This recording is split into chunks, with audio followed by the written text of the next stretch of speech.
Hola, muy buenas noches. Es para mí un gusto darles a ustedes la bienvenida a nombre del doctor Jorge Arturo Nava López, nuestro presidente del colegio, y dar inicio a la lectura del día de hoy de nuestra sesión mensual, que es la siguiente.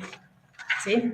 El día 4 de abril del 2022 se llevó a cabo la sesión mensual con el tema el ácido transaxémico en un entorno preoperatorio, coordinada por el doctor Arnulfo Calisto Flores, el cual llevó a cabo la misma y una sesión de preguntas y respuestas, y la cual tuvo un éxito en el correo de 458 asistentes, Facebook con 10,843 personas y YouTube 3,520 asistentes. El día de hoy tenemos nuestra sesión mensual a cargo de la doctora Marta Nava Gómez, excelente especialista, y ella labora en el Hospital General de México, en donde dedica pues gran parte de su labor es hacia la enseñanza y es una especialista en lo que es vía aérea, difícil sobre todo.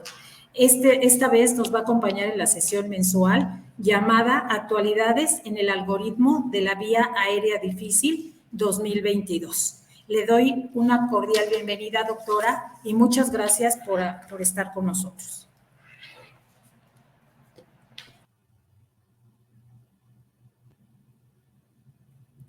Bien, buenas noches. Yo soy Marta Nava Gómez, soy médica anestesióloga, trabajo en el Hospital General de México y en el año 2006 realicé un diplomado de manejo de vía aérea normal y difícil. Hoy vamos a revisar el tema de pautas de práctica de la Sociedad de Anestesiólogos del 2022 para el manejo de la vía aérea difícil. Aquí está la referencia, salió en enero de 2022, aunque en realidad en internet ya estaba disponible en noviembre, diciembre del 2021. Estas es importante mencionar que reemplazan a las pautas de guía de manejo de la vía aérea difícil del año 2013. Ahora están realizadas por un grupo internacional, hicieron consenso, la Sociedad de Vía Aérea Difícil de la India, la italiana, obviamente la de Estados Unidos, la de Irlanda y la de Suiza. Son recomendaciones que guían y optimizan el manejo al primer intento. Mejoran, por lo tanto, la seguridad del manejo de la vía aérea del paciente y nos minimizan o evitan, mejor aún, evitan eventos adversos. Presentan nueva evidencia actualizada y ahora incluye las consideraciones del manejo de la vía aérea del paciente despierto.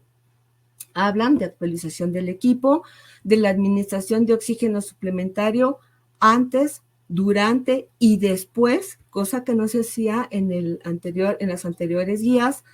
Ofrece alternativas no invasivas e invasivas para el manejo de la vía aérea. Enfatiza la conciencia del paso del tiempo, de limitar el número de intentos para evitar daño del paciente y de observar cómo se encuentra la saturación de oxígeno de nuestro paciente. Emite recomendaciones para la extubación y presenta nuevos algoritmos e infografía que son de ayuda cognitiva para el manejo de la vía aérea del paciente difícil, tanto en adulto como en el paciente pediátrico. Vamos a hablar un poquito de las definiciones. ¿Cómo define la vía aérea difícil? ¿Ha cambiado esta con respecto a las pautas anteriores? Es una situación clínica en la que un médico capacitado en anestesia experimenta una dificultad o falla anticipada o no, que incluye uno o más de los siguientes: dificultad para ventilar con mascarilla facial, dificultad para la laringoscopia directa, dificultad para colocar dispositivos supraglóticos, dificultad para intubar, dificultad para extubar o bien dificultad para el acceso invasivo.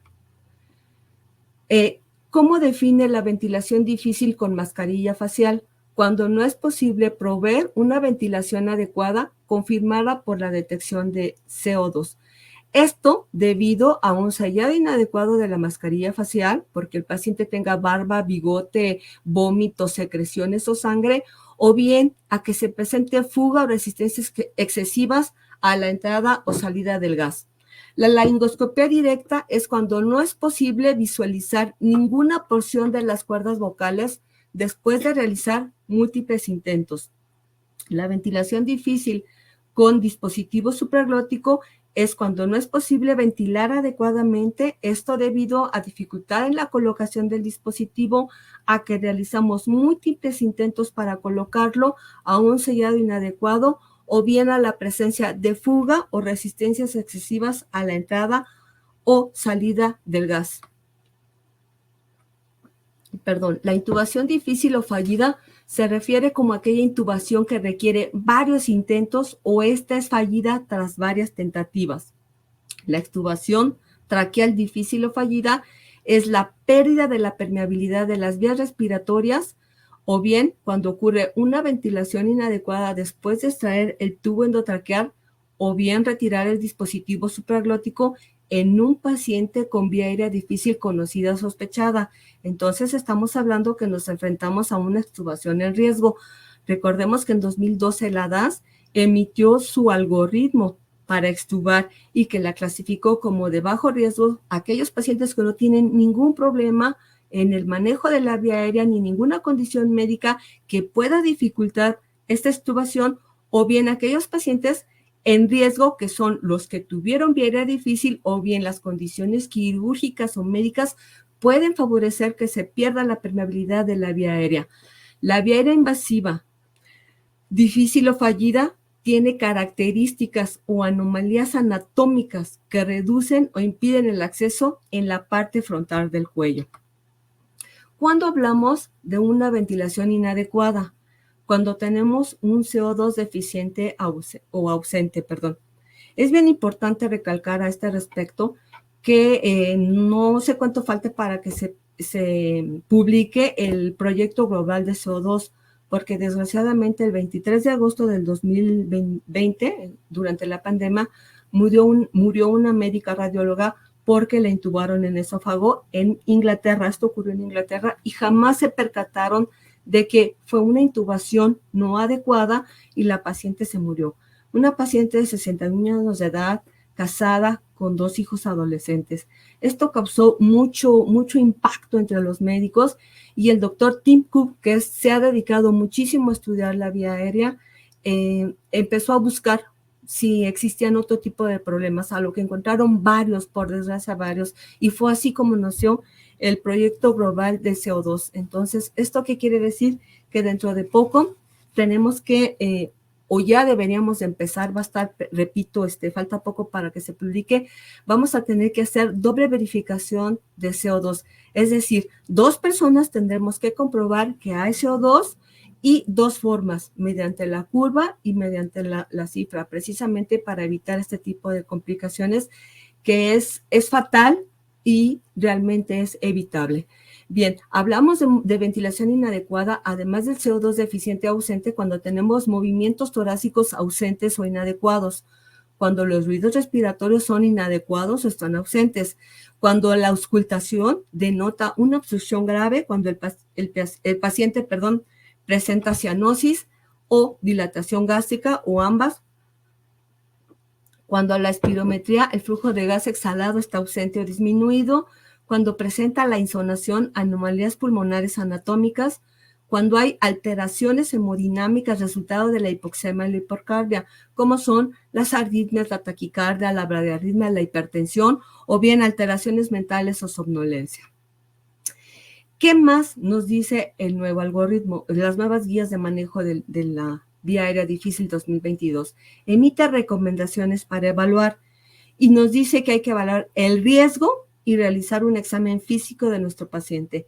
En cuanto a los factores de riesgo, hay que determinar qué características personales y demográficas tiene, como son el sexo, la edad, la talla, el índice de masa corporal, características clínicas evaluadas, si el paciente es diabético, si tiene artritis reumatoidea, espondilitis anquilosante o bien algún síndrome, o incluso hoy en día hay un artículo recientemente publicado este año donde una paciente se realizó cirugía plástica, cirugía cosmética y le inyectaron ácido hialurónico en el mentón, lo cual favoreció una vía aérea muy difícil. Está publicado en Sociedad de Chile. Bien, si tenemos resultados de pruebas diagnósticas, a veces con una simple radiografía de cuello podemos ver cómo está la columna de aire de nuestra tráquea, si está desviada, si hay alguna presencia o está, tiene un grosor adecuado o está disminuida en esto, ¿no? Lo que nos habla de una probable estenosis que va a ser muy difícil el manejo de la vía aérea. Y bien, recolectar entrevistas del paciente y o de su familia, que nos diga si ya tuvo problemas con anterioridad, con antelación del manejo de la vía aérea. Realizar el examen físico. Esto nos compete valorar los rasgos faciales y mandibulares. ¿Qué tanto abre la boca? Sabemos que con 3 dedos que mete en su boca son suficientes para que podamos colocar sin ningún problema un laringoscopio y poder maniobrar de forma adecuada.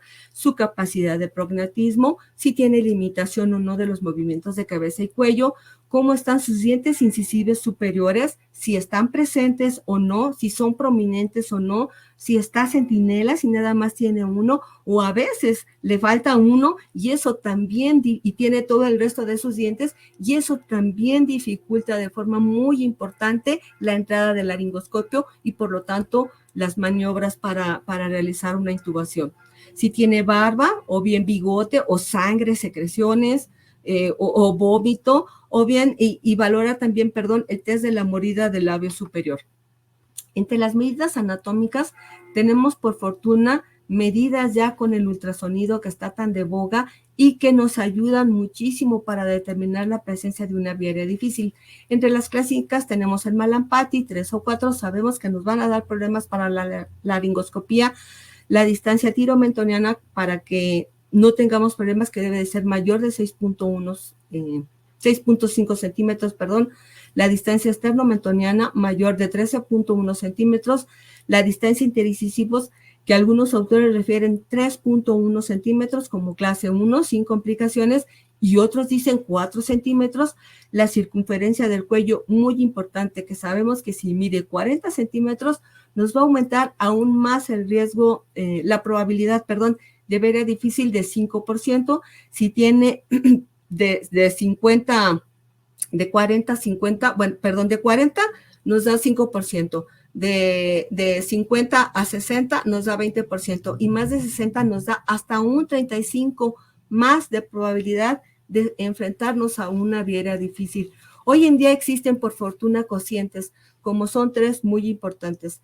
La relación de la circunferencia del cuello y la distancia tiromentoniana, que se usa básicamente para el paciente obeso, nos va a hablar de dificultad en la laringoscopia del paciente obeso, si es mayor o igual a 5 centímetros. En cuanto al paciente obeso, pues se dice, ¿no?, que muchos artículos mencionan que casi todos son difíciles para ventilar, no así tanto para resolver, para la laringoscopía, para la intubación. Se dicen que se resuelve muchas de las veces con una hoja McCoy y con un intercambiador de tubos, un buggy, un FROBA. Pero tenemos ya este parámetro que nos va a hablar si tenemos dificultad para realizar la laringoscopía. La relación entre la altura del paciente y la distancia tiromentoniana, que debe de ser mayor o igual a 23.5 centímetros para que tengamos ya problemas también para la laringoscopía, y el cociente distancia iomentoniana, relación distancia iomentoniana, que si es menor o igual a 1.2 centímetros, tenemos dificultad para realizar nuestra laringoscopía. Muy útil en pacientes con artritis reumatoidea. Bien, en cuanto al uso del ultrasonido, se miden 3 parámetros básicamente que nos hablan de dificultad para el manejo de la vía aérea. Uno es la distancia de epilioides.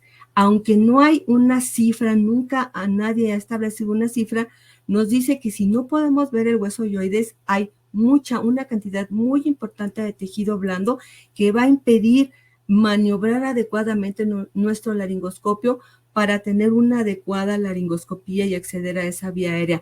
El volumen de la lengua, si es mayor o igual a 6.1 milímetros, estamos ante una dificultad para la laringoscopía por ese tamaño.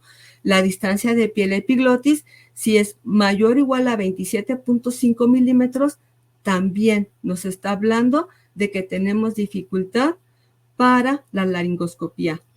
Se debería de pensar en realizar una endoscopía en aquellos pacientes, sobre todo, que tienen cambios en la voz, así como esta que estoy haciendo, que tienen ronquera o que no toleran el decúbito dorsal. Muchas veces cuando nos llegan en esas condiciones y ni siquiera tienen una placa de rayos X, ¿no? Lamentablemente en nuestro país, bueno, por lo menos en el hospital donde yo estoy, perdón, el hecho de solicitarla es como que, uy, y de aquí a que la hagan, uy, ¿y cuánto va a gastar el paciente? O sea, son pretextos, pero son pretextos a los que no debemos de ceder, porque es bien importante conocer a nuestro paciente, ¿no? Entonces, es bien importante realizar una nasoendoscopía si el paciente presenta los síntomas que ya mencioné, porque nos puede complicar la colocación del tubo traqueal. En cuanto a la evidencia que marcan las pautas de manejo de 2022, hablan de laringoscopía y broncoscopía virtual, así como de la impresión tridimensional. Sin embargo, no aportan mucha evidencia. Mencionan que se pueden hacer, o sea, hay artículos definitivamente, pero no aportan mucha evidencia que nos haga solicitar este tipo de estudios. Y evaluar múltiples características que nos determinen la posibilidad de enfrentarnos a una vía aérea difícil o a la posibilidad de que nuestro paciente pueda aspirar. Bien, como otro punto importante de estas nuevas pautas es la preparación para el manejo de la vía aérea difícil. Entonces, siempre debe de estar disponible equipo para el manejo de la vía aérea difícil.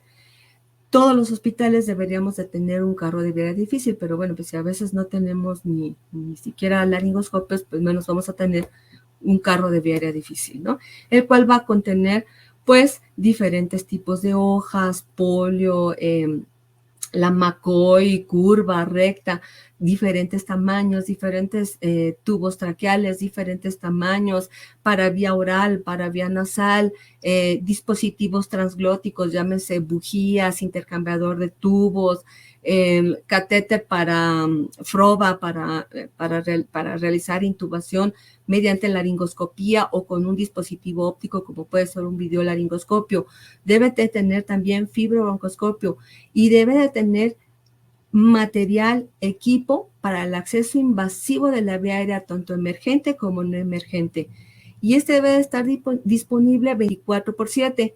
También se debe de disponer de una unidad portátil que contará con todo lo anterior, más un sistema bolsa, válvula, mascarilla. Igual no mencioné, perdón, ambos deben de tener diferentes tipos de cánulas orofaringeas o nasofaringeas en diferentes tamaños.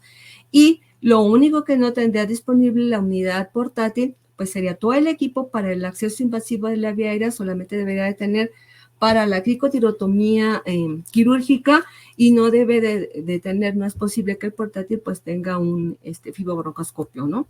Si es una vía aérea difícil o se sospecha de esta, debe de estar siempre presente personal capacitado para el manejo de la vía aérea y también personal capacitado para el manejo quirúrgico. Entonces, muchas veces los anestesiólogos, yo no sé hacer una traqueostomía quirúrgica, sé hacer percutánea y láser realizado.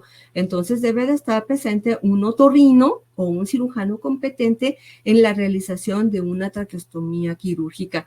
Informar al paciente responsable de riesgos y procedimientos especiales que vamos a realizarle al paciente para manejar esa vía aérea difícil y vuelve a hacer énfasis en la administración de oxígeno antes, durante y después.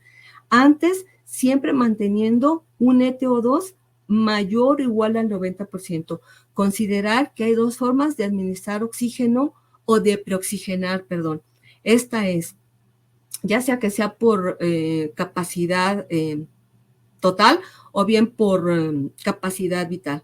Entonces, si es por capacidad vital, pues se le pide al paciente que inspire profundo. Se usará primero en aquellos pacientes que representen un riesgo, que se deban de intubar de manera rápida, que tengan estómago lleno en pacientes embarazadas y se le solicitará al paciente que respire profundamente, expire profundamente, mínimo 4, máxima 12, mínimo durante 1 minuto.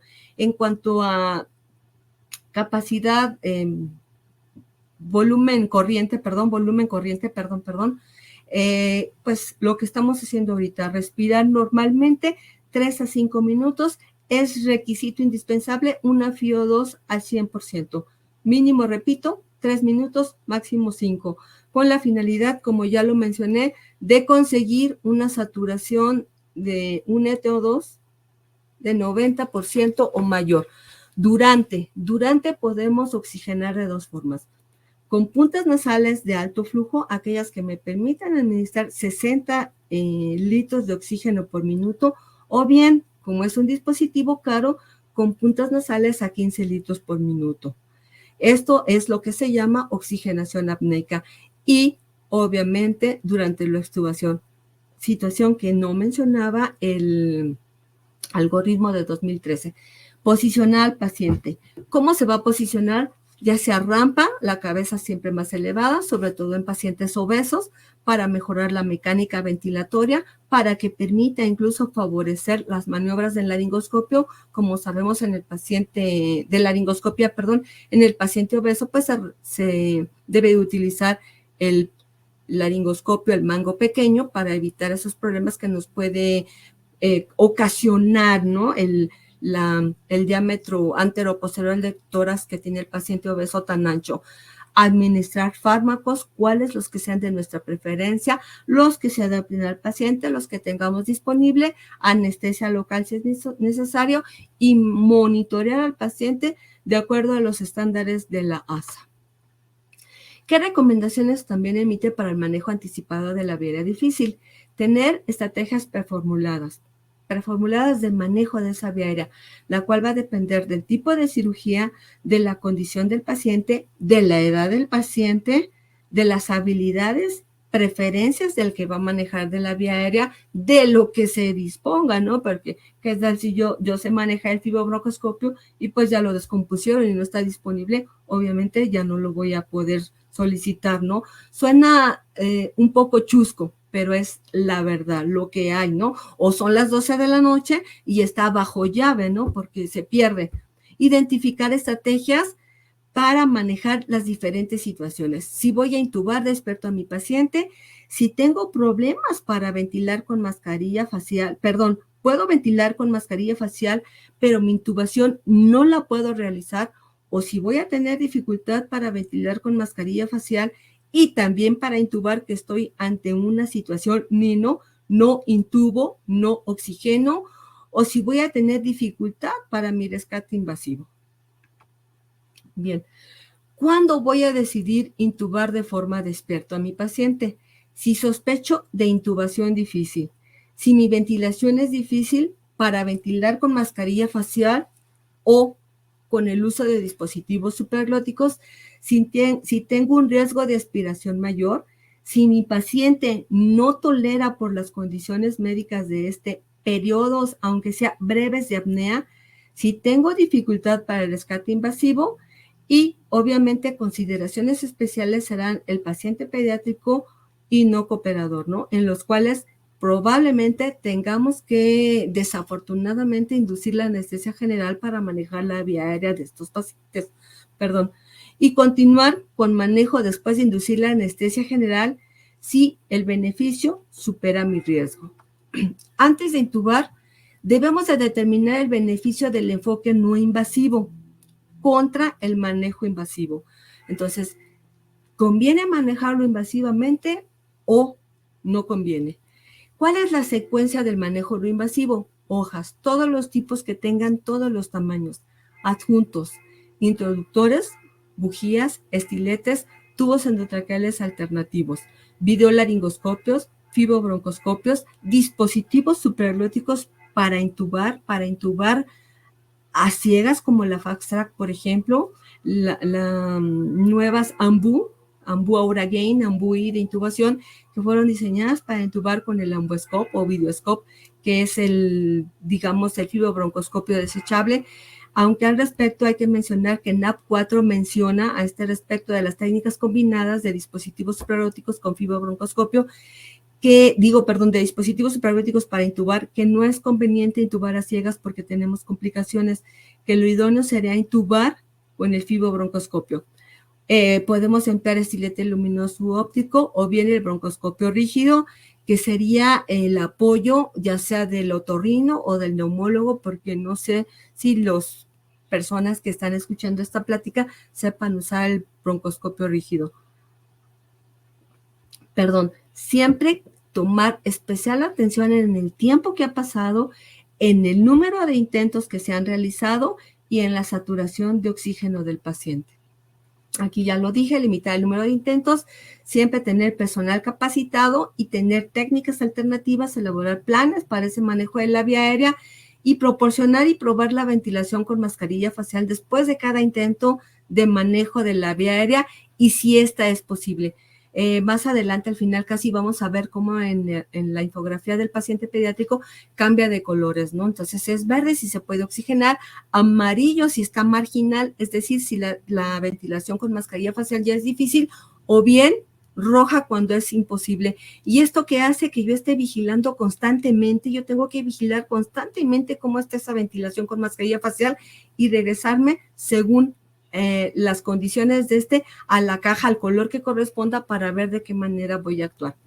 En cuanto al invasivo, el manejo invasivo de la vía aérea electivo, tenemos a la cricotirotomía quirúrgica, a la cricotirotomía con ventilación jet traqueal, es decir, la ventilación de alta presión, que ocupa agujas muy pequeñas y ante lo cual NAP, la revisión del Reino Unido, que está viejita, pero muchas cosas siguen muy vigentes porque evitan complicaciones en el manejo de la vía aérea, dice, por favor, ya no la hagas, la cricotirotomía con ventilación jet, no, porque fracasa en 100% en muy poquito tiempo, y pues sí, sabemos que tiene complicaciones importantes, como es la retención de CO2, que nos lleva a acidosis del paciente, y como es la presencia de enfisema subcutáneo en el cuello, ¿no? Porque son cantidades de oxígeno muy importantes a presiones muy altas, hasta 50 libras por pulgada cuadrada, o PCI, que causan, que pueden llevar a la formación de un enfisema subcutáneo.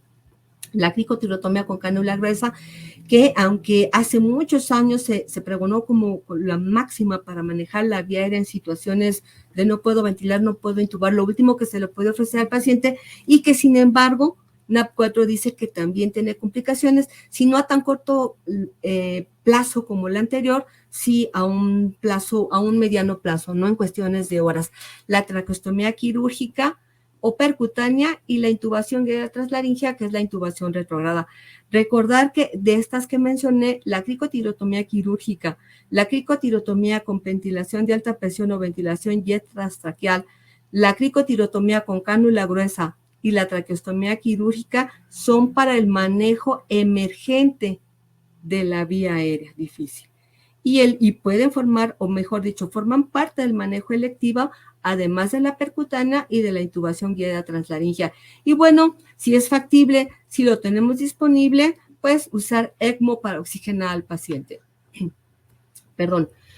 Bien, otras recomendaciones que emite son para el manejo imprevisto y emergente de la vía aérea difícil. Entonces, siempre pedir ayuda.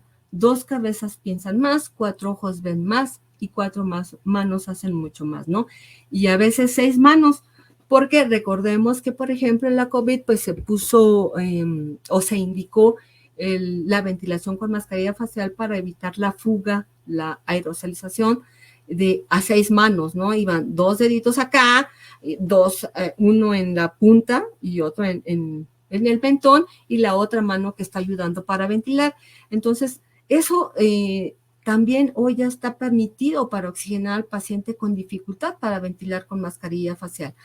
Optimizar la oxigenación siempre, consultar el algoritmo, ayudas cognitivas. A veces tenemos vergüenza de sacar el acordeón, ¿no? Pues miren, el acordeón, la ayuda cognitiva ya está permitida. Entonces debemos de tenerla si vamos a manejar a un paciente con vía difícil, la cual sospechamos, tener ahí nuestra ayuda cognitiva, que podrán ser las infografías o el propio algoritmo que vamos a ver más adelante, y si no, seguir paso a paso, pues sí, ver qué es lo que más se adapta acorde a nuestras preferencias, a lo que tenemos y a las condiciones del paciente, ¿no? Perdón. Tener dispositivos de vía aérea no invasivos, como podrían ser, perdón, el fibrobroncoscopio, las hojas que ya mencioné, los videolaringoscopios, los dispositivos transglóticos, y podemos usar técnicas combinadas, sobre todo si nuestras técnicas no invasivas nos han fallado, ¿no? Que podría ser, como ya le dije, como ya lo mencioné, perdón, el uso de una máscara laringea con el fibrobroncoscopio, o bien incluso el uso de una máscara laringea con una varita luminosa o estilete luminoso, o bien un videolaringoscopio con un FROBA, con una bujía o buggy. Intervenciones de manejo invasivo, ya hablé de ellas, ECMO, determinar el beneficio de despertar al paciente, restaurar la respiración espontánea y determinar el beneficio de enfoque no invasivo contra invasivo.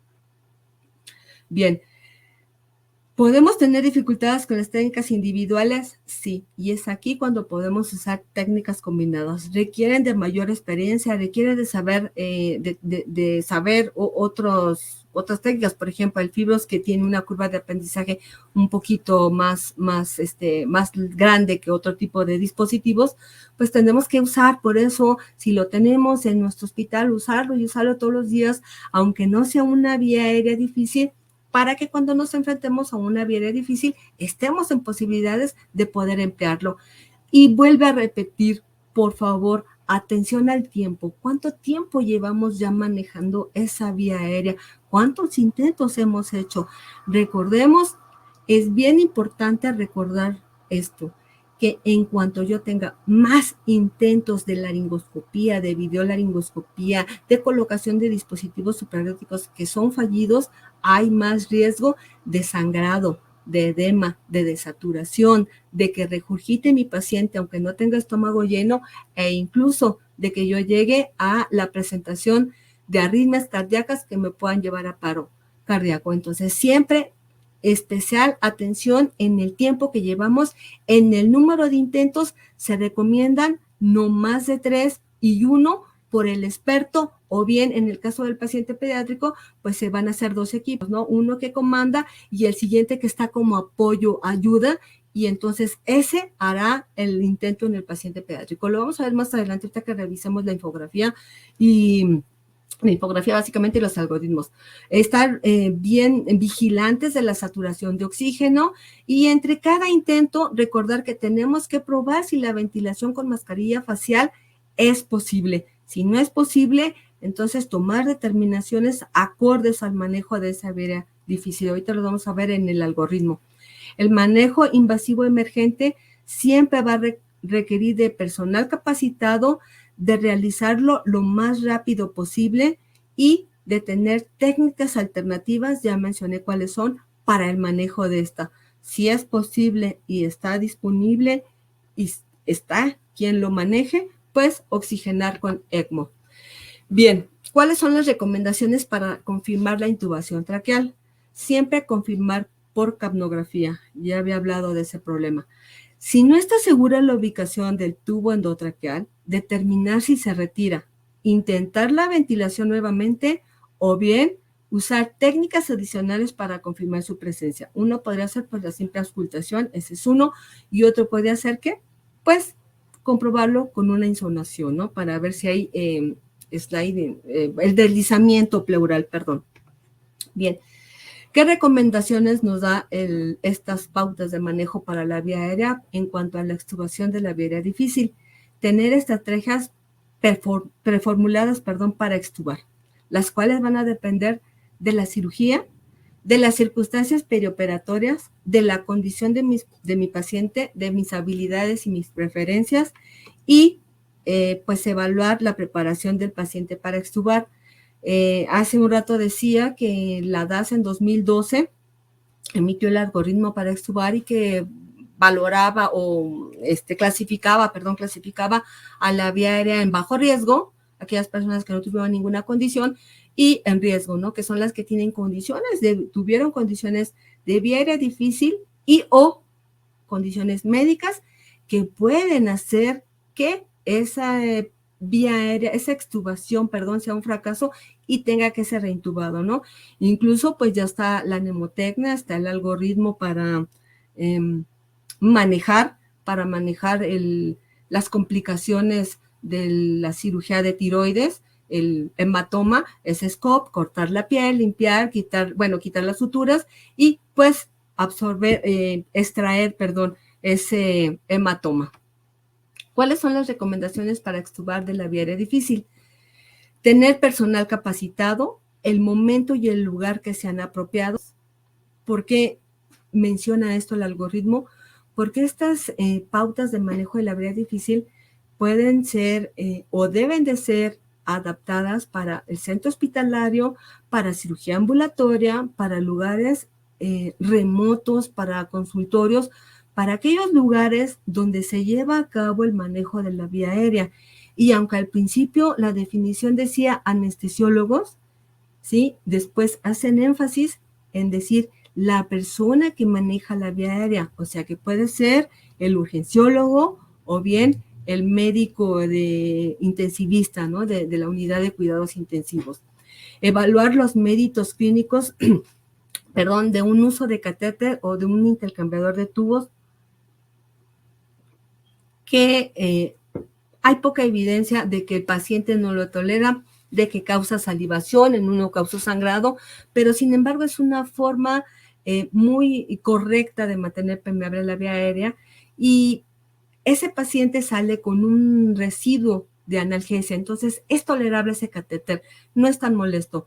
O bien realizar la técnica de Baylet o de Baylet modificada, que es la colocación de un dispositivo supraglótico, para intubación rápida, ¿no? Que es el manejo avanzado de la vía aérea. En el paciente pediátrico, pues se recomienda minimizar el uso de catéter, dadas las características que tiene, que es fácilmente colapsable su vía aérea, y que después de los 7 años, pues ya se parece mucho la vía aérea del paciente pediátrico a la vía aérea del paciente adulto, y que eso nos daría la posibilidad ya de usar un catéter y de incluso, ¿no?, usar técnicas invasivas en el manejo de este niño. Planificar posible reintubación por si nos falla, evaluar riesgos, beneficios de una traqueostomía quirúrgica electiva como una forma de extubar a nuestro paciente, evaluar extubar despierto contra dormido, oxígeno suplementario durante el proceso siempre, como ya lo mencioné, y valorar factores clínicos que impacten negativamente en la ventilación, como podría ser el desequilibrio hidroelectrolítico o alteración de los gases sanguíneos arteriales, o bien el tipo de cirugía, o que haya sido alguna cirugía de pulmón o de corazón, ¿no? Tener siempre en mente todo eso para extubar adecuadamente de la mejor forma, de una manera más segura a nuestro paciente. Bien, emite también recomendaciones en la atención del seguimiento de extubación. Se está indicado pues usar esteroides post-extubación y o epinefrina racémica, informar al paciente o responsable de dificultades encontradas de forma verbal y por escrito que facilite la atención futura, cosa que no estamos muy acostumbrados y hay que comenzar a hacerlo, hacer notitas, decirle al familiar, decirle al propio paciente en cuanto esté lo más consciente posible que tuvo dificultades por tales cosas, porque se encontró una distancia tal anómala, un malampatía tal, o sea, las cosas que originaron esta vía aérea difícil. ¿Qué técnicas nosotros empleamos para manejarlos y qué implicaciones probables pueden tener en una atención futura, ¿no? Porque a lo mejor si es un paciente diabético y ya nos dio problemas o es una artritis reumatoidea, pues en un futuro puede estar más afectado esa vía aérea, incluso pudiéndola hacer mucho más difícil.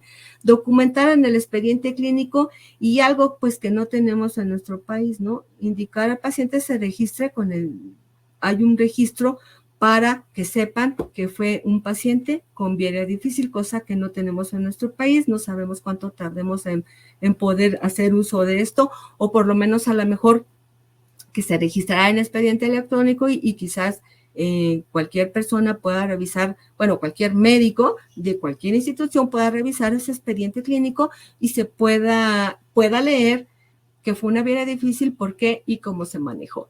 Bien, vamos a entrar ya a lo que es el algoritmo de la vía difícil en el paciente adulto. Entonces, ¿qué vamos a hacer ahora? Preintubación. Antes de intentar la intubación, elegir entre si lo manejo despierto o posinducción o dormido, ¿no? Y eso ahorita vamos a ver ¿Qué dice al respecto este algoritmo? La elección de la estrategia y la técnica debe realizarla el clínico que gestiona la vía aérea, ¿sí? Entonces, yo debo decidir cómo lo voy a manejar acorde a las condiciones de mi paciente, a mis habilidades que yo tengo que sé manejar, a mis preferencias y sobre todo al equipo disponible. Tomar en consideración que si sospecho de laringoscopía difícil o de ventilación difícil para ventilar con mascarilla facial o con dispositivo supraglótico, si tengo un aumento significativo del riesgo de aspiración, si tengo un aumento del riesgo de desaturación rápida, o si hay sospecha de aérea invasiva de emergencia difícil, cualquiera de estos, me puede llevar a intubar despierto. Aquí está, ¿no? Uno solo de ellos me puede hacer tomar la decisión de intubar despierto.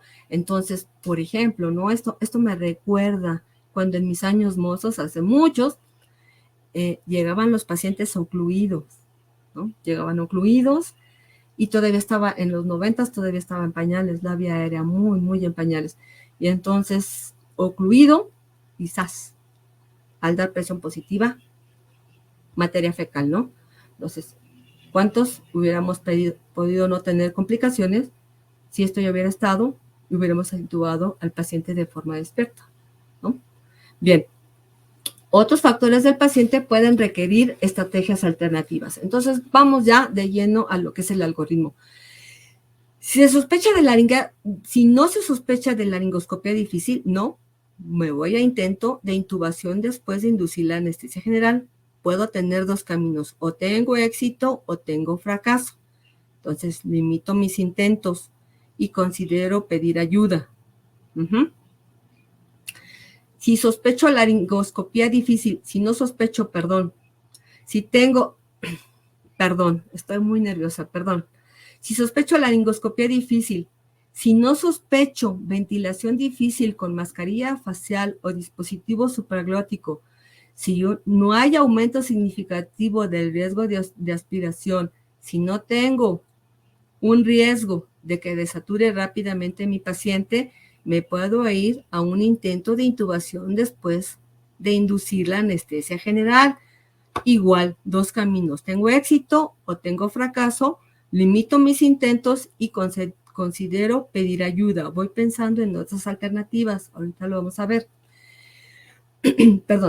Si sospecho de laringoscopía difícil, si sospecho de ventilación difícil con mascarilla facial o dispositivo supraglótico, si hay aumento significativo del riesgo de aspiración, si hay aumento del riesgo de desaturación rápida y si sospecho de aire invasivo de emergencia difícil, tengo que proceder con intento de intubación despierto. Aquí está. Y entonces, aquí puedo asegurar, también tengo dos caminos. Puedo asegurar mi vía aérea electivamente por acceso invasivo. O sea, mi plan A será manejar a mi paciente, tal vez le diga yo, ¿sabes qué?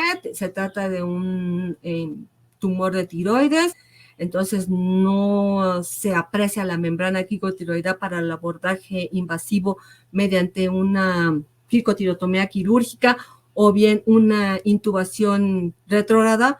Entonces, le digo al cirujano, al otorrino o al cirujano general que de una vez me haga una traqueostomía quirúrgica. Si yo no sé hacerla, ya lo dije. O bien me voy a la intubación despierto, mediante las técnicas que yo quiera. Puedo tener éxito o bien fracasar, ¿no? Entonces, si fracaso, considero otras opciones. ¿Cuáles pueden ser otras opciones? Otras vías aéreas invasivas, manejo de la vía aérea de forma invasiva, puede ser emergente o electiva, las que ya mencioné, o puedo irme a considerar otras técnicas anestésicas, ¿no? A lo mejor el señor no quería, hay personas que no quieren sentir nada, no quieren ver nada, no quieren ver la luz, no quieren vernos a nosotros, y aunque sea una cirugía que se puede hacer con anestesia regional, quieren una anestesia general. Entonces, hablar con el paciente, hablarle de este fracaso, de estas posibilidades y retomar anestesia local o anestesia regional o bien incluso el uso de la mascarilla facial, si no es el caso, si se trata, de una cirugía muy urgente, o bien de colocar un dispositivo supralótico y con todo eso, con esto, llevarme la cirugía, ¿no? Si fracaso, hay que posponer el caso. Pero posponer el caso, digo, espero que nadie se ofenda, no quiere decir pasa la ventanilla 2 o pasa la ventanilla 4. Posponer el caso en estas nuevas pautas de manejo de la vía aérea dicen, ¿sabes qué? Tienes que ser tú el que regrese a manejar al paciente con personal idóneo para ello que te ayude y con equipo suficiente para manejar esa vía aérea difícil, con el equipo adecuado y suficiente para manejar esa vía aérea difícil. Bien, esta parte ya la revisamos. Perdón, algo bien importante que está en rojo, todo el tiempo estar oxigenando, ¿no? Siempre. Entonces ya hablé de la oxigenación apneica. Aquí sería conveniente, pues si es difícil, oxigenación, siempre. Puntas nasales, si no hay puntas nasales de alto flujo. Bien, vamos a retomar parte de lo que ya hemos visto en la otra diapositiva, ¿no? Me había quedado en esto, intentos de intubación después de inducir la anestesia general. Si tengo éxito, adelante. Si ocurre un fracaso, limito mis intentos y considero pedir ayuda. Aquí puedo enfrentarme a dos situaciones. Aquí mi ventilación con mascarilla facial sea adecuada y está confirmada por CO2, lo cual me convierte esta vía aérea en una vía aérea de no emergencia. Si es así, aquí lo que ocurre es mi ventilación es adecuada y mi intubación fallida. Siempre estar consciente de limitar el número de intentos y considerar al paciente. No olvidar lo que ya dije, limitar el número de intentos, siempre valorar la saturación, ¿no? Y cuánto tiempo llevamos, cuánto tiempo ya llevamos en ese paciente. Considere técnicas alternativas de intubación. ¿Cuáles son? Cambio de hojas, fibobroncoscopio, videolaringoscopios, dispositivos transglóticos como las bujías, Froba, junto a lo mejor con una McCoy, lo que ustedes tengan, lo que ustedes sepan manejar, lo que sea de su predilección. El acceso invasivo de la vía aérea, que puede ser cricotirotomía quirúrgica, cricotirotomía, lo menciona estas guías, lo tengo que decir, la cricotirotomía con ventilación de alta presión, JET, que ya dijimos que fracasa en un alto porcentaje en muy poquito tiempo, la cricotirotomía con cánula grande, la traqueostomía quirúrgica, la percutánea, o bien, la intubación guiada translaringia, o la viabilidad de otras opciones, que son ¿cuáles? Ventilar, seguir el procedimiento con mascarilla facial. Estamos ante ventilación, adecuada, un dispositivo supraglótico, o bien otras técnicas, anestesia local, anestesia regional. Si tenemos éxito, adelante. Si fracasa o la ventilación se deterioró, pasamos a una vía aérea emergente, donde limitamos el número de intentos, tenemos conciencia del tiempo, pedimos ayuda y vamos elaborando, pensando en un acceso invasivo emergente de la vía aérea de este paciente, ¿no? Lo que antes era en los planes, o sigue vigente, ¿no? Según el algoritmo de la DAS, el plan D, lo último que le puedo ofrecer a mi paciente para rescatar esa vía aérea y poder oxigenarlo y ventilarlo. Bien, si mi ventilación con máscara facial no es adecuada, voy a considerar y a intentar el uso de dispositivos supraglóticos. Y aquí es bien importante mencionar al respecto que no todos los dispositivos supraglóticos son para todos los pacientes. Entonces, por eso tenemos que cambiar de tipo de dispositivo y además de número. Y otra cosa muy importante, esto lo menciona el algoritmo, las pautas de manejo de estas directrices de manejo de la vía aérea difícil 2022, se prefiere siempre los dispositivos de segunda generación.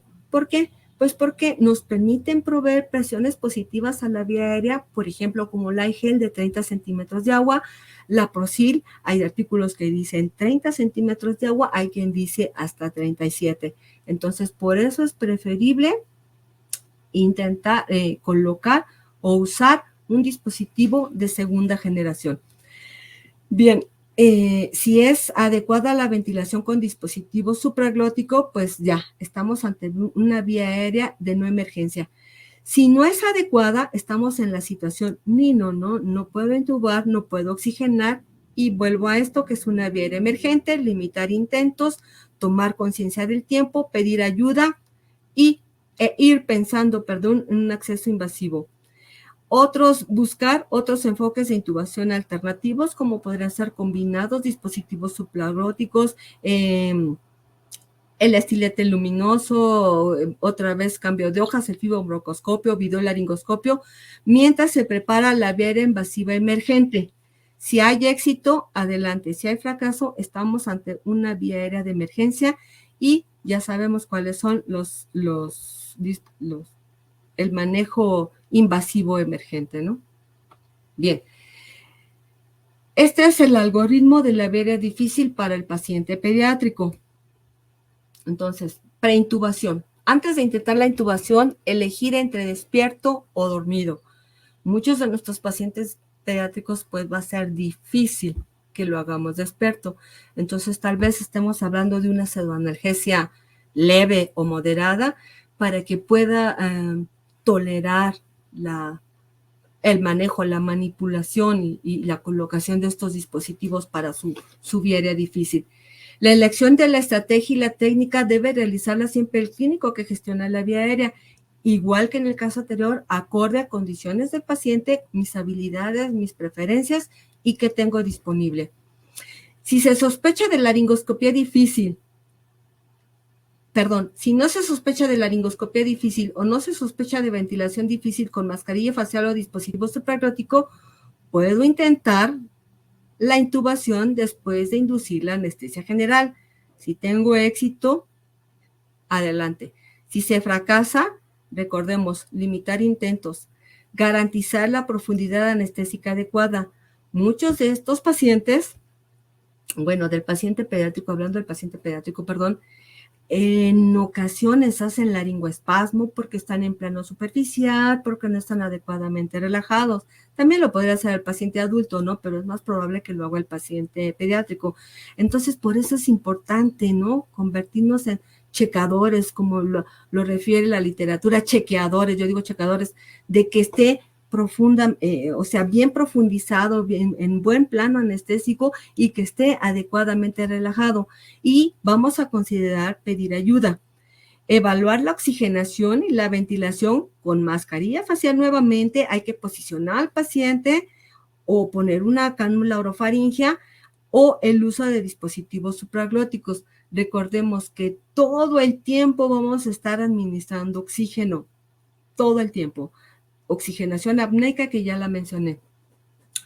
Si sospecho de laringoscopía difícil y si sospecho de ventilación difícil con mascarilla facial y dispositivo supraglótico, considerar el enfoque despierto y, como ya lo había dicho, los pacientes pediátricos pues no lo van a tolerar, yo creo que a ninguna edad. Si el paciente adulto a veces no quiere cooperar, entonces pues menos el pacientito pediátrico, el niño, ¿no?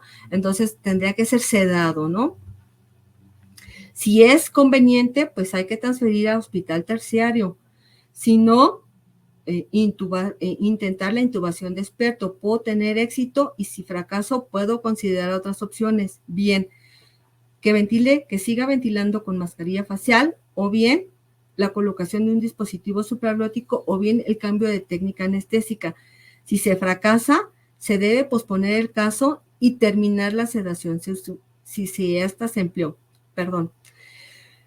O podemos asegurar la vía aérea electivamente por acceso invasivo. Recordar que la vía aérea del paciente pediátrico es fácilmente colapsable.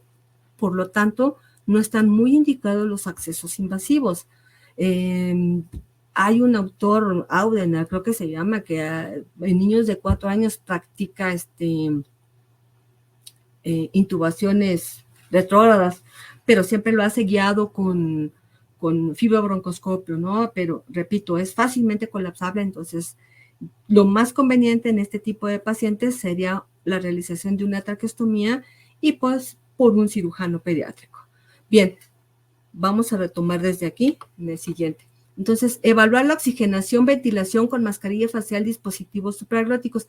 Aquí tengo 3 caminos, que sea adecuada, que sea marginal, es decir, difícil o que sea imposible. Si es adecuada, siempre confirmada por la presencia de CO2. Entonces, estamos hablando de una vía aérea de no emergencia. Podemos considerar despertar al paciente, podemos o debemos limitar los intentos y estar bien conscientes del paso de tiempo y de la saturación de oxígeno del paciente. Reevaluar después de cada intento. Considerar enfoques alternativos de intubación, como cuáles: cambio de hojas, fibrobroncoscopio, videolaringoscopio o estilete luminoso, técnicas combinadas. Acceso invasivo, ya hablamos de cuáles, con mucho cuidado en el paciente pediátrico, o la viabilidad de otras opciones, que me lo lleve con un dispositivo supraglótico si su cirugía es urgente, si no se puede posponer, o cambio a anestesia regional, ¿no? Si tengo éxito, bien, no hay problema. Si fracaso o hay deterioro de la ventilación, se convierte en una vía aérea de emergencia. Es una situación donde no puedo intubar, no puedo ventilar, llamo para ayuda y estoy pensando ya en el acceso invasivo de este paciente. Bien, hay que excluir y tratar la obstrucción anatómica infusional. Muchos de ellos, ya lo dije, no están bien relajados, no están con una considerable profundidad anestésica, nos puede dificultar la ventilación o nos la puede hacer imposible, ¿no? Entonces, debemos de considerar la posibilidad de solicitar un acceso invasivo o bien el ECMO. Si mi ventilación se torna imposible, estamos ante una vía aérea de emergencia donde no se puede intubar, no se puede ventilar, donde debo de llamar para ayuda e ir pensando en un acceso invasivo. Me dan miedo los niños. Y con el acceso invasivo mucho más, ¿no? Porque, ¿qué le hago a un niño? ¿Qué tal si se trata de un niño pequeño? Lo bueno de los niños es que ellos mismos nos dicen, ¿no? Cuando tienen síndromes, pues yo soy vía aérea difícil, mira, tengo, no sé, DOM, tengo cualquier cosa, ¿no? Y ya me está diciendo si es difícil y ya puedo pensar en alternativas para el manejo de este paciente. Bien, entonces buscar enfoques de intubación alternativos. Fibrobroncoscopio, videolaringoscopio, varita luminoso o estilete luminoso, videoestilete, todo lo que sepan usar, todo lo que le quede al paciente y lo que esté disponible. Y mientras yo hago otros intentos de intubación, preparo o doy indicaciones para preparar una vía invasiva emergente. Si tengo éxito, adelante. Si fracaso, estoy ante una vía invasiva de emergencia y ya sabemos cuáles son las formas de manejarla. Bien, esta es la infografía de la vía aérea de los pacientes adultos. Se divide en 3. La primera parte es la herramienta para la toma de decisiones previas al manejo de las vías aéreas, es decir, mi planificación. La segunda parte me habla del manejo despierto de mi vía aérea y la tercera parte me habla del manejo de la vía aérea con inducción anestésica. Recordar que si tengo dificultad para ventilar con mascarilla facial, dificultad para la laringoscopia directa o la videolaringoscopía, dificultad para colocar un dispositivo supraglótico, tengo riesgo de aspiración o hay posibilidades de que mi paciente se desature rápidamente, debo de intubar o manejar la vía aérea de mi paciente de forma despierto, ¿de acuerdo? Si existe alguna imposibilidad para ello, algún retraso psicomotor, pues ni modo, tendré que irme a la inducción de la anestesia de ese paciente. Bien, si no hay sospecha de dificultad para la laringoscopía o para la videolaringoscopía, pues me voy a la parte 3 de esta infografía, de esta ayuda cognitiva, que es el manejo de la vía aérea con inducción anestésica. Si hay dificultad para la laringoscopía o para la videolaringoscopía, pero no hay dificultad, no se sospecha dificultad para ventilar con mascarilla facial o dispositivo supraglótico, no hay riesgo incrementado de aspiración, no hay riesgo incrementado de rápida desaturación, me voy al manejo de la vía aérea, con inducción anestésica. Siempre tener presente, siempre, que tengo que tener un plan de manejo de la vía aérea invasiva emergente. Bien. Si se sospecha de dificultad para laringoscopía directa o para videolaringoscopía, si sospecho de dificultad para ventilar con mascarilla facial o dispositivo supraglótico, si hay riesgo incrementado de aspiración o si hay un riesgo incrementado de rápida desaturación, el manejo de mi vía aérea la tengo que hacer despierto. Entonces, qué bonita ayuda cognitiva que me está diciendo qué caminos debo de seguir para manejar la vía aérea de mi paciente acorde a lo que él me está diciendo que tiene. Bien, parte 2. Nos habla del manejo despierto de la vía aérea. Entonces, revisar las estrategias para el manejo de la vía aérea despierto, que puede ser laringoscopía despierta. Obviamente, entendemos por despierto analgesiado, con una sedación leve que me permita realizar maniobras en él. Entonces puede ser laringoscopía, videolaringoscopía, el uso de un fibrobroncoscopio, técnicas combinadas, una mascarilla, por ejemplo, tal vez una FaxTrack, y por ahí deslizo mi fibrobroncoscopio, me va a llevar directito a la glotis de mi paciente, entro, la detecto porque veo los anillos traqueales, llego a 1 centímetro antes de la carina y ahí voy a deslizar mi tubo endotraqueal y ya está intubado, ¿no? Entonces, bueno, todo el tiempo entregue oxígeno, siempre optimizar la oxigenación, ya hablamos de eso, considere llamar para pedir ayuda, siempre hay que tenerla, ¿no? Si manejo despierto a mi paciente, siempre hay que pedir ayuda, más vale que tenga ahí manitas de más. Bien, entonces puedo optar por una vía aérea invasiva electiva, es decir, que le hagan la traqueostomía quirúrgica despierto, es decir, que se realice la la traqueostomía percutánea despierto, o bien la intubación guiada trancarígea despierto, o la picotirotomía quirúrgica despierto. O bien, puedo irme a técnicas despierto de otra forma, ¿no? Que no es de emergencia. Siempre confirmar si tuvo éxito mi manejo en la vía aérea por una adecuada ventilación, ya dijimos que es CO2, ruidos respiratorios normales, que sature adecuadamente, que no haya dilatación gástrica. Bien, si falla para establecer la intubación traqueal, pues me voy a mi vía aérea despierta, que no es de emergencia. Entonces, puedo posponer o considerar los riesgos, beneficios de, y posponer no es ventanilla 2 ni 3, ya lo dije, perdón y no se enojen. Es que yo llego con equipo y persona adecuada para manejar esa vía aérea difícil. Técnica despierta alternativa, que puede ser fibrobroncoscopía, la misma laringoscopía, videolaringoscopía, estilete luminoso, cualquier cosa que ustedes sepan usar bien, cualquier cosa que le funcione al paciente y que sobre todo esté disponible, ¿no? Que yo lo tenga o que esté disponible en el hospital.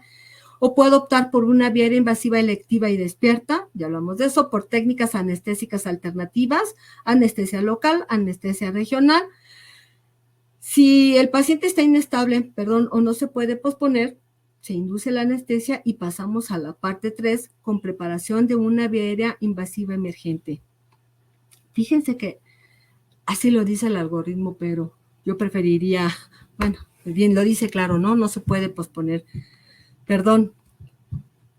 Bien, parte 3. Manejo de la vía aérea con inducción anestésica. Entonces, revise estrategias para el manejo de la vía aérea. ¿Cuáles? Las idóneas al paciente, las que estén disponibles. Preoxigene e induzca la anestesia. Mi plan de vía aérea es exitoso. ¿Pude? Sí, continúe como estaba planeado. Si mi ventilación es adecuada por cualquier técnica, considere llamar para ayuda y estamos hablando de una vía aérea no emergente. Por favor, siempre conciencia del tiempo transcurrido, de limitar el número de intentos y de la saturación de oxígeno. Anteriormente había mencionado que no más de 3 intentos y el cuarto debe de ser por el maestro, por el experto. Considere despertar al paciente, perdón por el error, conceder el manejo de la vía aérea invasiva y usar dispositivos alternos, el que tengan, el que sepan emplear. Ya lo he dicho muchas veces, videolaringoscopio, fibrobroncoscopio, estilete luminoso, el videoestilete, todo lo que pueda ser usado en el paciente y repito, sobre todo lo que sepan usar. Si mi ventilación es adecuada por cualquier técnica, hay que llamar para pedir ayuda porque estamos ante una vía emergente. Establecer la ventilación. Mucho ojo, igual no, o menos o igual a 3 intentos más 1 por el experto. Y tener conciencia, aquí hay un error, discúlpenme, tener conciencia del paso del tiempo, del número de intentos y de la saturación de oxígeno del paciente. Y entonces estar oxigenando con la máscara facial, probar posiciones, colocar adecuadamente la cánula orofaringea. Quizás se trate de un paciente obeso, estaría indicada una cánula nasofaringea, porque en el paciente obeso, pues lo que causa obstrucción para, además del tejido, para ventilar adecuadamente a es la presencia de una úvula grande y una Robertasi o cánula nasofaringea, pues va a hacerla a un lado y va a permitir que se pueda ventilar con mayor facilidad. Usar dispositivos supraglóticos y podemos cambiar, ya lo dije, tanto en tipo como en número. No todos los dispositivos son para todos los pacientes, o sea, a lo mejor coloqué una máscara laringea Prosil y no le funciona a mi paciente porque es la número 4, o la cambio por 5 y si no le funciona la puedo cambiar por una Igel, ¿no? Y pues probar si ya puedo intubar mi tubo endotraqueal, ¿no? Si yo logro establecer la ventilación, pues ya retorno a una vía aérea no emergente. Si mi ventilación no es adecuada, hay que llamar por ayuda y me voy al manejo de la vía aérea de forma invasiva de emergencia, al fibrobroncoscopio rígido, que yo no sé manejarlo, no sé cuántos de los que estén escuchando esta plática lo sepan emplear, sería cuestión yo creo que de que lo maneje el especialista que es el neumólogo, y si está disponible y es factible, pues usar ECMO. Perdón, voy a tomar agua, discúlpenme. Bien, esta es la infografía del manejo de la vía aérea difícil de los pacientes pediátricos. En ello siempre tomar en cuenta el tiempo. Entonces, planear, ¿no? Esto se refiere al inciso A. ¿Cómo voy a manejar la vía aérea? ¿Qué planos de respaldo tengo? Solicitar ayuda. Aquí debe de haber 2 equipos, el que va a intubar y el que está de respaldo por si falla, que voy a usar una palabra coloquial y discúlpeme que entre al quite, como quien dice, y perdón por la palabra, asignar roles, quién se va a encargar de administrar medicamentos, quién se va a encargar de tal o cual situación. Considerar la presencia de ECMO, del otorrino por si falla que realice una traqueostomía quirúrgica y considerar la realización de una vía aérea invasiva de manera electiva. Recordar que después de los 7 años el paciente pediátrico se considera, que tiene una vía aérea muy similar a la del adulto y que es cuando yo puedo hacer uso de mi manejo invasivo, ¿no? Perdón. Si mi plan de vía aérea es exitoso, adelante. Si no, voy a verificar que mi oxigenación y mi ventilación sea adecuada. Aquí puedo tener 3 caminos, que sea adecuada, que no sea adecuada o que se pase a difícil, que sea marginal, ¿no? El B se refiere a los colores. Hablamos de verde cuando estamos ante una situación C, fácil de oxigenar, de amarillo cuando nos enfrentamos a una situación marginal, ya tenemos cierto grado de dificultad para ventilar con mascarilla facial, y roja cuando no podemos oxigenar al paciente por medio de dispositivos supraglóticos, ¿no? Todo el tiempo entregar oxígeno, optimizarlo y siempre asegurar que estemos ante una profundidad anestésica apropiada y una adecuada relajación neuromuscular, pues porque ya lo mencioné, podemos tener laringoespasmos que pueden impedir la adecuada ventilación. Bien, si mi oxigenación y ventilación es adecuada, voy a considerar llamar para pedir ayuda, ¿no? Considerar el tiempo. Y entonces puedo hacer uso ¿de qué? De mis dispositivos supraeróticos, de mis videolaringoscopios, que en este caso está la foto en el algoritmo, en estas pautas de manejo, en esta infografía de un McGrath, o bien usar un fibrobroncoscopio flexible. Se permiten 3 intentos más 1 por el, ¿se acuerdan que habíamos dicho que debemos de tener quien nos ayude? Por la persona que nos está ayudando, auxiliando, ¿no? Así asignamos roles, ¿recuerdan? Bien, aquí, si tenemos problemas, pues considerar despertar al paciente porque se puede convertir en una vía emergente, ya sea difícil o pasar a que no se puede ventilar. Si es marginal, tengo cierto grado de dificultad, voy a llamar para pedir ayuda. Si mi oxigenación ventilación es adecuada después de cada intento, pues paso a la casilla verde. Por eso aquí están estas flechas que me dicen si paso a la verde o me voy a la roja, ¿no? O bien, si no es adecuada, si me falló, paso a la roja, ya no puedo ventilar a este paciente y se convierte en una vía aérea emergente.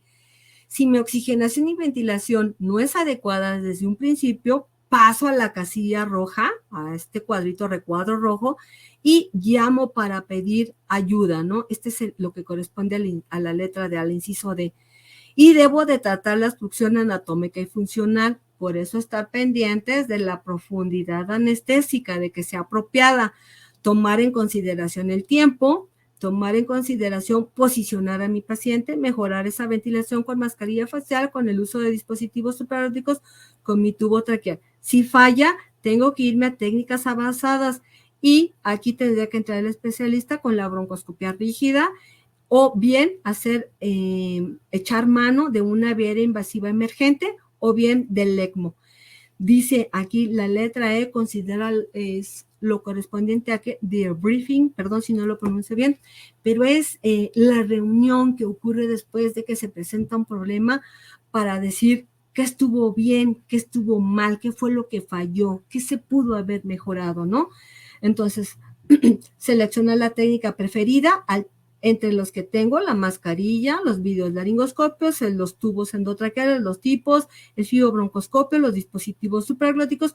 Por fortuna, hay dispositivos supraglóticos para intubar al paciente a través de él, con técnicas combinadas con el uso del fibrobroncoscopio. Revalore la ventilación después de cada intento, siempre para saber hacia dónde estoy encaminado, hacia dónde se dirigió mi paciente más bien. Si es probable que de acá a lo mejor le faltaba profundidad anestésica, la mejoré y pueda pasar a esta. Entonces puedo despertar a mi paciente y pues después manejarlo con ayuda de equipo y personal capacitado y evaluar para fijar tareas que está desde acá, asignar roles y limitar la pérdida de tiempo, ¿no? Pues están aquí los relojitos.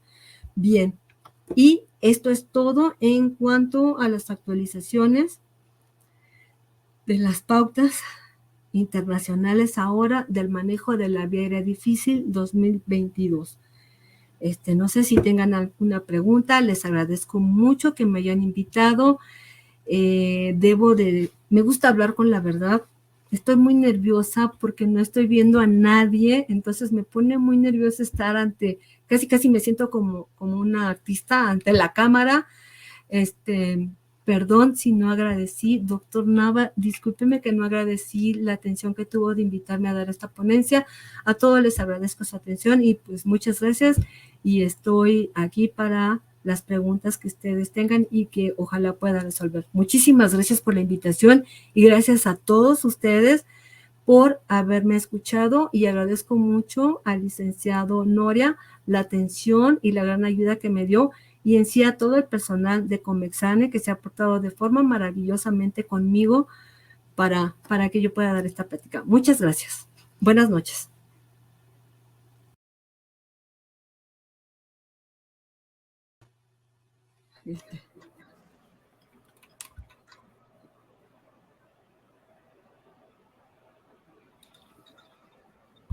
Hola, buenas noches a todos. Muchas gracias por acompañarnos en esta excelente sesión.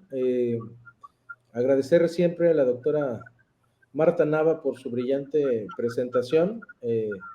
No hay nada que agradecer, no hay nada que decir. La doctora Nava es una académica de muchos años de trayectoria y muchos años dedicados a la enseñanza de la vía aérea. Hoy por hoy es un referente en la vía aérea y en la anestesiología mexicana. Y pues no hay nada que agradecer, al contrario, felicitarla por el entusiasmo. Hoy es una noche especial, es una sesión en la que estamos haciendo la migración de la plataforma. Hoy estamos transmitiendo a partir del ingreso de la página de Comexane, y esto nos ayudará a agilizar el proceso de la entrega de constancias, nos ayudará a tener un mejor historial de la navegación en nuestras redes y en nuestra plataforma.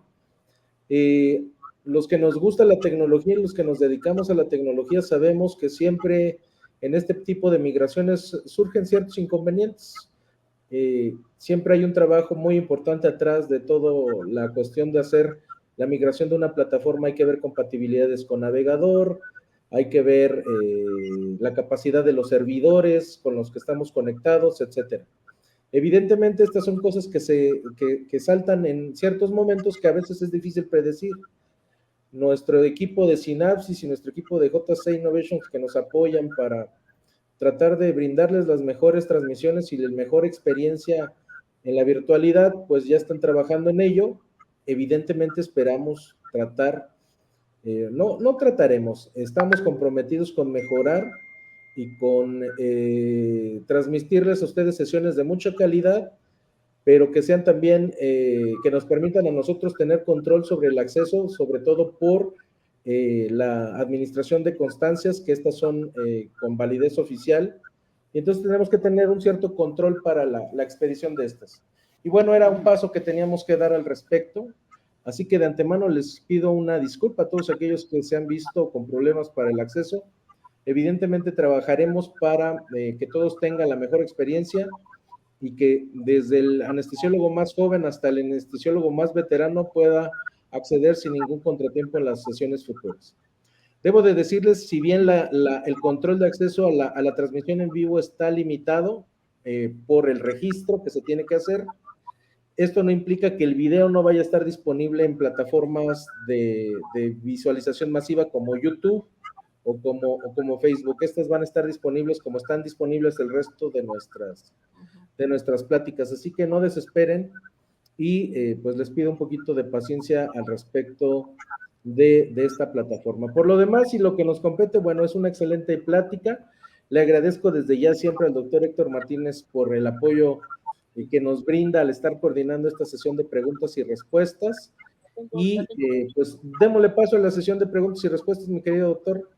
Bueno, pues antes que nada, tiene muchas felicitaciones, doctora. Me acuerdo de usted, mi maestra. Gracias. Hace tiempo, usted sabe que la recuerdo con mucho cariño. Muchas gracias. Tiene muchas felicitaciones. Sí tenemos varios asistentes que pudieron entrar, doctor Nava. Ya pude ver, y sí tenemos 459 participantes. Tiene una pregunta de José Ricardo Licona Rico. Dice, ¿y cuál sería el tiempo máximo para el abordaje de la vía aérea difícil, doctora? Bien. Doctor Licona, buenas noches. Pues no hay un tiempo máximo. Recuerde usted que entre más esté manipulando esa vía aérea, más riesgos hay de que se desature, de que broncoaspire, de que pueda regurgitar, de que pueda sangrar, de que pueda hacer arritmias cardíacas. Básicamente, en cuanto, por ejemplo, a la laringoscopía, en el paciente adulto son 3 más 1 por el experto. O sea, ahí lo decía bien claro la infografía, menos o igual a 3 y el último por el experto. No puede hacer más, tomando siempre en cuenta su número de intentos, porque tendemos a mentir, la verdad, ¿no?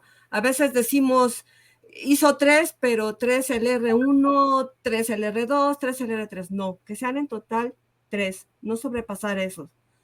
Y estar vigilando la saturación de oxígeno, básicamente.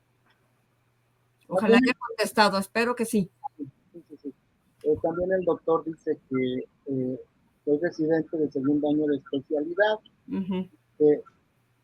basado en un factor positivo para decir, hacer la laringoscopía en el paciente despierto, ¿qué parámetros tiene que usted les mencionó?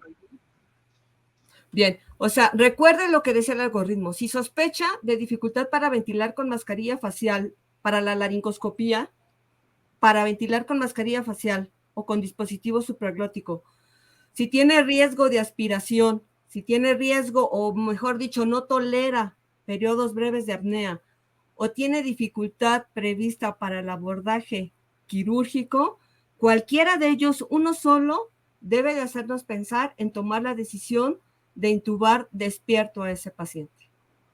Okay. Cualquiera. Sí.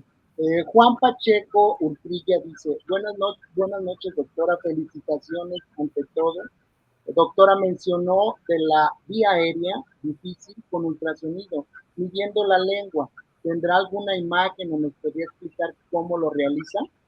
Bien, mejor aún, le doy mi correo, por favor, DRA, si lo está anotando el doctor, dra.navagomez@gmail.com. Tengo el artículo donde habla de la medición de la lengua. En realidad yo no tengo mucha experiencia en el ultrasonido.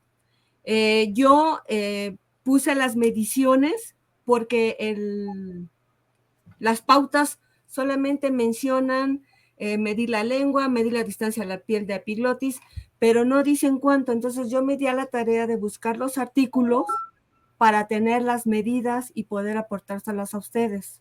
Esa es la verdad. Igual habla de los cocientes, pero no dice tantos centímetros, tantos milímetros. Yo me di esa tarea de buscarlo, bueno, lo que ya sabía lo puse, y de buscar lo que no para poder hacerlo. Entonces, doctor, sí leí el artículo rápidamente, es sagital y transverso, hace mediciones de la lengua para poder determinar cuánto mide. Pero ¿le parece si le paso el artículo, por favor? Muchas gracias, doctora. Creo que eso es muy importante. Tenemos al doctor Gabriel Alberto Tapia Robles. Dice, ¿tiene alguna indicación actualmente la intubación retrógrada? Sí está indicada en el manejo de la vía aérea difícil, tanto anticipada, es decir, anticipada, que yo la diagnostiqué y que lo elijo como mi plan A, en lugar de un plan A, una videolaringoscopía, por ejemplo, yo decido hacer una intubación retrógrada, o como el manejo de la vía aérea emergente. ¿Cuáles serían los factores de mi paciente que me llevarían a realizar una intubación retrógrada? Por ejemplo, dificultades de la movilidad del cuello, artritis reumatoidea, espondilitis anquilosante, limitación de la apertura bucal. ¿Qué otra cosa?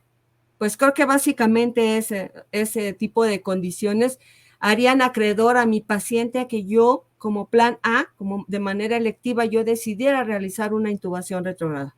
Y repito, puede ser también el manejo emergente de la vía aérea invasiva. Hay otra pregunta, doctora. Preguntan que si usted conoce todo lo que debe de llevar el carro de vía aérea. Ya ve que hay varias guías, sobre todo en Europa, que se utiliza el carro de la vía aérea.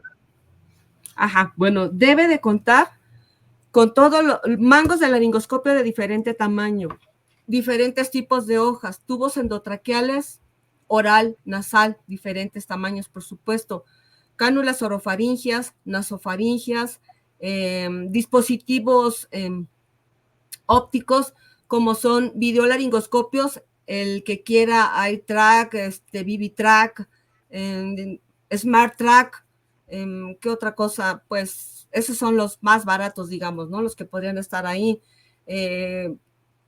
Podría llevar que KinVision, OnFocus, otro dispositivo óptico, por supuesto, pues el fibrobroncoscopio, que repito, ya lo dije en la sesión, requiere de un manejo pues un poquito más avanzado, ¿no? Requiere de más, hacerlo más y más y más para poder tener experiencia en Debe de tener dispositivos transglóticos, que son bujías o buggies, que lo llaman, que es el intercambiador de tubos, el catéter para la intubación retrógrada, que formaría parte del equipo quirúrgico, que debe de ser el quirúrgico, equipo para cricotirotomía quirúrgica, para cricotirotomía por punción con aguja pequeña, el equipo de Melker con cánulas de adecuado tamaño, equipo para intubación retrógrada, equipo para traqueostomía quirúrgica, traqueostomía percutánea.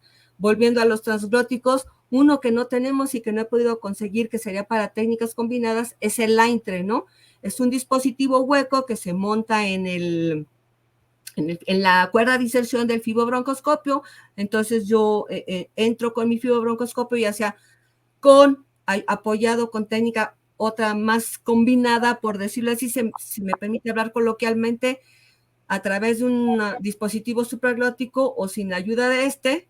Por ejemplo, puedo usar el dispositivo, tengo dificultades para ventilar, para intubar, puedo usar mi dispositivo supraglótico, rescato a mi paciente, avanzo con mi aintre montado en mi cuerda de inserción de mi fibobroncoscopio, llego a Carina, deposito el aintre, deslizo, saco mi fibobroncoscopio, desinflo mi máscara laringea, la saco y deslizo mi tubo endotraqueal y ya está intubado. Eso, pinzas de McGill, ¿qué otra cosa? Aunque no lo menciona como tal los artículos, pues lo menciona en el portátil, un sistema bolsa válvula mascarilla, coloquialmente conocido como AMBU. ¿Qué otra cosa me faltó? Pues creo que ya hablé, ¿no? De todo, transglóticos, dispositivos ópticos, dispositivos para acceso invasivo de la vía aérea. Preguntan, doctora, del videolaringo, ¿sí? Ajá. ¿Qué tanto en las vías que usted mencionó, si se utiliza o no se utiliza? Sí, sí, es muy empleado. De hecho, ya desde el algoritmo pasado ya decían valorar el impacto que tiene el uso de laringoscopía contra un videolaringoscopio. Entonces, definitivamente sí es bueno el uso del videolaringoscopio. ¿Por qué? Porque son hojas anguladas a 90 grados que nos convierten en un Cormack y Lihan grado 4 en un grado 1, ¿no? La única condición que debemos de tener, que es lo que a veces falla en la persona que maneja la vía aérea, es que debe de tener en el monitor el Cormack 1. A veces falla, o sea, lo consigue per se, por sí misma, la hoja, por la angulación a 90 grados. Lo importante es tener la fuerza, estar acostumbrado a usarlo y mantener ese Cormack en el monitor, que esté bien centrado para que la hoja no se vaya hacia el esófago, porque por la curvatura se puede ir al esófago si yo tengo una imagen de un Cormack y Lihan grado 2. ¿Sí me expliqué, perdón? Sí. Oiga, doctora, también preguntan acerca de las intubaciones fuera de quirófano en tiempos de COVID. ¿Cómo fue que las manejaron usted como experta de la vía aérea en su hospital? Bueno, yo la verdad no manejé pacientes COVID, manejé cirugías para pacientes con COVID. Esto es, yo no estuve en el área de COVID como tal para intubar pacientes, pero sí llegué a meter pacientes para cesáreas con COVID o pacientes, por ejemplo, una enucleación que metí hace poquito de una paciente, por desgracia, de 90 años que se cayó de la camita, de su cama y tuvo problemas en su ojo y tuvieron que enuclearla. Una paciente con COVID.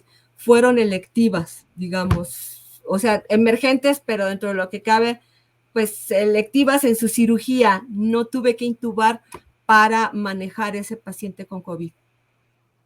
Ok, pues sigue aumentando el número de compañeros que están ingresando, como ya decía el doctor Gordenado.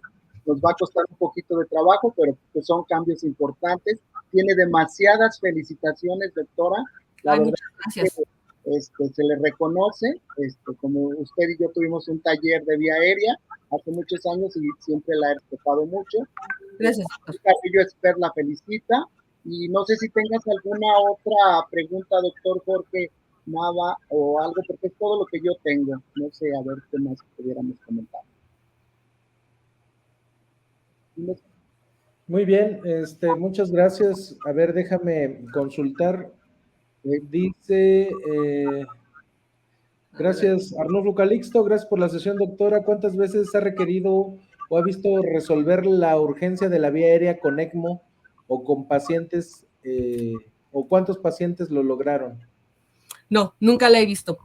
Apenas lo acaba de mencionar estas pautas de guía de manejo de la vía aérea difícil 2022. Yo en sí nunca lo he visto.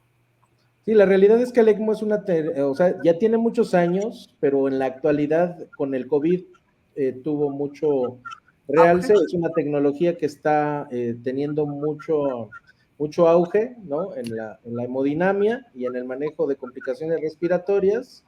Yo creo que todavía falta ahí un camino por recorrer y hacer un poco más de experiencia, ¿no? Principalmente, al igual que lo que mencionaba en en vía aérea, maestra. Yo alguna vez escribí algún artículo junto con el doctor Raúl Carrillo e hicimos medición de vía aérea. Yo creo que hemos sido de los primeros en publicar en México revisiones de vía aérea, y esto ya tendrá unos 5 años que hicimos ese artículo de revisión de ultrasonido de vía aérea, y en aquel tiempo medían la distancia del tejido pretraqueal y lo trataban de relacionar con cierto grado de dificultad.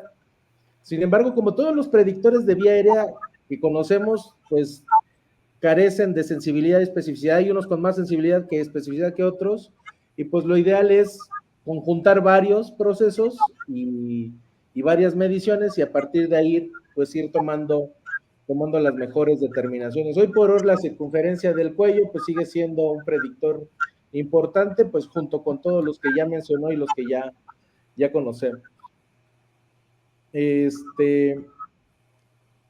Siguen poniendo excelente ponencia. Muchas gracias, doctora Andrés Vázquez Arreola. Tema sumamente importante de actualidad para la práctica diaria. Felicidades. María Catala Alcántara. Felicitaciones, excelente plática. Lorena López Maya. Que pongamos ahí, por favor, el correo de la doctora Nava, si lo podemos volver a repetir para que le puedan escribir y pedir. Ahí está ya en la cintilla, doctora. .navagomez@gmail.com. ¿Es correcto, mi doctora? Sí. Muy sí, bien. Claro. Pues no tenemos realmente, bueno, dice, siguen llegando, vamos a dar unos 5 minutos más. ¿Cuáles son las indicaciones para preoxigenar con fracción de inspiración al 100%? Todas. Miren, una premisa que yo tengo, todo paciente es vía aérea difícil hasta no demostrar lo contrario, ¿no? Es como ahorita en esta, bueno, ya según va a pasar endemia, ¿no? Según la OMS. Todos somos COVID positivo, no demostrar lo contrario. Entonces, oxigenar, la mascarilla bien, qué buena pregunta, gracias. La mascarilla bien pegadita a la cara, no pasa nada, el paciente no se va a quejar, válvula APL a 0, FiO2 100%, si se puede, yo la verdad uso 10 litros por minuto, ningún paciente por fortuna hasta ahorita se ha quejado, si tienen miedo, bueno, usen 5 o 3, pero 100% de FiO2. Posteriormente van cerrando su válvula. Miren, yo lo que hago es esto, llega mi paciente y entonces ya lo interrogué, le pongo el oxímetro de pulso, ya tengo cuánto saturó, y comienza a oxigenarlo, mientras pongo el resto de monitoreo, mientras empieza con la inducción y todo lo demás, ¿sí?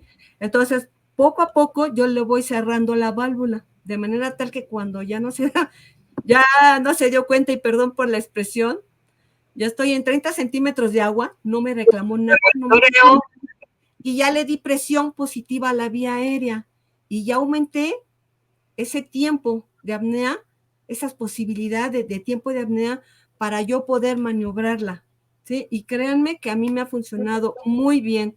Otra cosa que tengo una paciente con estómago lleno, está ocluido, o la embarazada que terminó en anestesia general, jamás, aunque la bibliografía dice no dar 20 centímetros de agua, jamás llego a 20, siempre con 10 centímetros de agua de presión positiva. Si tengo que proveerla, procuro que no, porque ya lo proxigené. Con eso no he tenido problemas, afortunadamente. Entonces, es un consejo de mi parte que yo les doy, ¿de acuerdo? En cómo oxigenar al paciente. Muchas gracias, mi doctora. Dice Némesis R2 de especialidades La Raza. ¿Podría mencionar la definición de la oxigenación apneica, por favor? ¿Cómo no? Es aquella oxigenación que se aporta al paciente mientras ya lo indujimos, ya se indujo la anestesia, entonces él no está ventilando, y la oxigenación apneica consiste en colocar puntas nasales. Se recomiendan, las preferidas son de alto flujo, 60 litros por minuto de oxígeno, y además provee el oxígeno caliente y húmedo, pero como es un dispositivo que es muy caro, creo que cuesta 60,000 pesos, entonces también la bibliografía menciona, la evidencia menciona puntas nasales, 10 litros, o si se puede 15 litros por minuto. Eso hace que el oxígeno llegue y nos aumenta el periodo de apnea. No hay riesgo de que nuestro paciente se desature. Y tenemos más posibilidades, mayor tiempo de seguir maniobrando. Claro, es decir, es seguirle otorgando un flujo continuo de oxígeno. Ajá. Para favorecer un pequeño CPAP en la vía aérea. Así es. Y que el periodo, y esto sucede en el periodo en el que el paciente ya no ventila, evidentemente. Así es. Es oxigenación apneica. Así es. Ajá. Muy bien. Pues no me aparecen más preguntas, doctora. Siguen habiendo muchas felicitaciones. De verdad les agradezco a todos, al doctor Héctor Martínez, parte de mi mesa directiva, siempre por el apoyo, el respaldo y por la paciencia que le tienen a un servidor. A la doctora Marta Nava, usted sabe que la quiero enormemente. Gracias. Gracias por el apoyo a esta sesión. Invitar a todos los asociados, el Colegio Mexicano es su casa, está abierto para ustedes. Si tienen algún tema que quisieran compartir con el resto de los colegas, acérquense, envíen mensaje, correo, insistan, los medios están abiertos para todos, las puertas del colegio están abiertas para todos, y el éxito solamente se logra trabajando en equipo.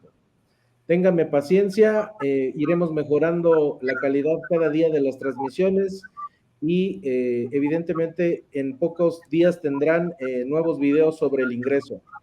Ya esta semana estamos a pie de empezar con la publicación de nuestros pósters, el curso del Congreso Mexicano del 2 al 6 de agosto, World Trade Center, y pues vienen muchas sorpresas. Vamos a atrevernos a hacer muchas cosas, y lo importante siempre será que la academia se refresque, que siga avanzando y que todos nosotros tengamos la capacidad de adquirir nuevo conocimiento. Muchas gracias. Doctor Héctor, ¿algo más? No, muchas gracias, agradecerte la invitación y pues aquí estamos, doctora, un abrazo y buenas noches. Gracias, buenas noches, hasta luego, gusto saludarlo. Muchas gracias, buenas noches, gracias a todo mi equipo, a todo, de verdad, a todo el equipo, la mesa directiva, no quiero mencionar nombres, al grupo de Sinapsis, al grupo de JC Innovation, y a todos mis ponentes. Muchas gracias, buenas noches, descansen, nos vemos pronto. Gracias, buenas noches, gracias.